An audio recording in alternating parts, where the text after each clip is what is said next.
રાજકોટ જિલ્લાના ઉપલેટા શહેરમાં બકરી ઈદના તહેવાર નિમિત્તે નગરપાલિકા સદસ્ય ઇમરાન મિયા ઇકબાલ મિયા પીરઝાદાની આગેવાની હેઠળ આગાઝે મોહરમની દાંડી અને ચોકારોનું આયોજન કરવામાં આવ્યું હતું।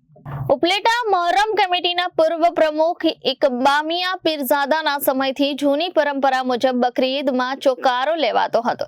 તે છેલ્લા 15 વર્ષથી બંધ હતું। તે રસમને ઇમરાન મિયા પીરઝાદાએ લોકોના કહેવાથી ફરી શરૂ કરી છે અને ઉપલેટા શહેરના તમામ તાઝિયા કમિટીનો પૂરો સહકાર મળ્યો છે અને લોકોમાં અનોખો ઉત્સાહ જોવા મળ્યો હતો। આ આયોજનને સફળ બનાવવા કેજીએન ગ્રુપ, ખ્વાજા કે દીવાને group, LKL group, Karbala group, 110 group, Samri group, Ashrafi group, KMC group, Ali Waris group, या Khwaja committee, Azeem group, JB group, Husaini Lashkar group, Al Husaini group, star group અને પીરઝાદા ગ્રુપે જહેમત ઉઠાવી હતી।